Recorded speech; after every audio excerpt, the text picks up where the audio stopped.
जो पार्टी कर रहा है ये तो कोई खेलने के लिए नहीं करा। मेरा जो चीफ मिनिस्टर है इनको साथ कोई अंदर में आरएसएस को रिलेशन है। वाजपेयी जो था उसी टाइम से इनको साथ क्या रिलेशन है सब लोग को पता है। पश्चिम बंगाल की राजनीति में एक नया मोड़ आता दिख रहा है। बाबरी मस्जिद की नींव रखने को लेकर चर्चा में रहे विधायक हुमायूं कबीर अपनी नई राजनीतिक पार्टी का ऐलान करने जा रहे हैं। हुमायूं कबीर को टीएमसी ने पार्टी से निलंबित कर दिया था, जिसके बाद से उनके अगले कदम पर सबकी नजर थी। हुमायूं कबीर ने दावा किया कि उनकी नई पार्टी 2026 के विधानसभा चुनाव में हिस्सा लेगी और हालात की जरूरत पड़ी तो सभी 294 सीटों पर उम्मीदवार उतारे जाएंगे। उन्होंने कहा कि उनकी लड़ाई बंगाल की राजनीति में एक नया विकल्प खड़ा करने की है। इसी बीच हुमायूं कबीर ने आरएसएस प्रमुख मोहन भागवत के बयान पर भी तीखा हमला बोला। उन्होंने कहा कि भागवत का बंगाल को लेकर दिया गया आकलन पूरी तरह गलत है और राज्य में किसी भी तरह का दंगा नहीं होने दिया जाएगा। हुमायूं कबीर ने एक और बड़ा राजनीतिक आरोप लगाते हुए कहा कि मुख्यमंत्री ममता बनर्जी और आरएसएस के बीच अंदरखाने रिश्ते हैं। उनके इस बयान ने बंगाल की राजनीति में सियासी हलचल और तेज कर दी है। नई पार्टी का ऐलान, बड़े चुनावी दावे और सीधे आरोपों के साथ हुमायूं कबीर अब 2026 के चुनावी रण की तैयारी में जुटते दिख रहे हैं। बंगाल को आम आदमी को लिए काम करने के लिए ये नया पार्टी बन रहा है।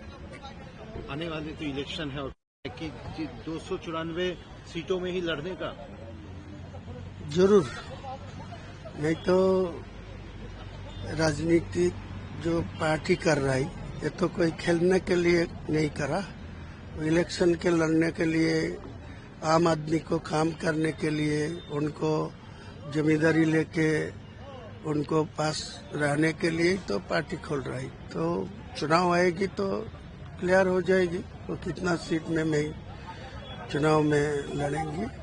आने वाला समय वक्त आने दीजिए।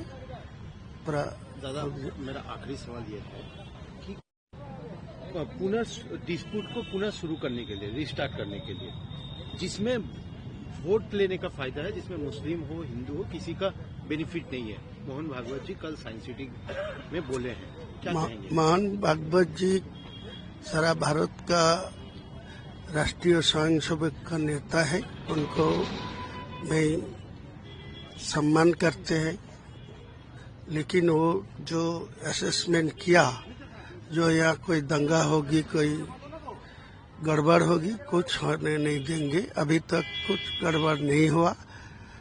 उनका गवर्नमेंट का जो गवर्नर है बंगाल में, और गवर्नर जी पहले ही बोला मेरे को होम अरेस्ट करके घर में रुकना, तो नहीं रोका, लेकिन कुछ हुआ? कुछ नहीं हुआ। उनका राम मंदिर बनेगी, कोई गड़बड़ होगा नहीं, उनका हक है। उनका सारे मंदिर बना रहे, कोई हक है।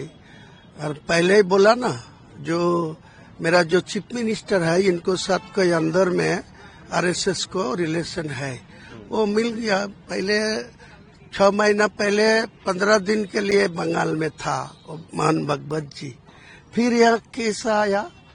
इसी वक्त में आया। आने का टाइम जो परमिशन लगा वो वेस्ट बंगाल का गवर्नमेंट का ही परमिशन चाहिए, तो बैक करके हाईकोर्ट को एक परमिशन लेके आया। ये सब लोगों को मालूम है, मेरा भी मालूम है, आम जनता को भी मालूम है। जे मुख्यमंत्री को साथ आरएसएस का प्रधान मोहन भागवत जी के साथ अंडरग्राउंड में वो वाजपेयी जो था उसी टाइम से इनको साथ क्या रिलेशन है सब लोग को पता है। खुला हो गया। ये मुख्यमंत्री आरएसएस को जो सत्ता में आया 2011-20 में, उसी टाइम में ओनली फॉर सारा बंगाल में जो आरएसएस का ब्रांच था, शाखा था, वो 558 था। आज का दिन में ममता बनर्जी आरएसएस को मदद देने, इनको पुलिस अधिकारी लोग मदद देने के लिए 12,000 पहुंच गया, 12,000 आरएसएस का। और कुछ मदरसा है जहाँ पे उर्दू अरबी पढ़ा लिखा सिखाते हैं, इनको क्या दिया? तो सब उनका हक है भारतवर्ष में, उनको सब कुछ सब संवैधानिक है। और मुसलमान लोग कुछ बोलेगी तो असंवैधानिक है। भारत का उनका जो अधिकार है, मेरा भी वही अधिकार। सारा भारत का 40 करोड़ मुसलमान को एक ही हक है, एक ही अधिकार है।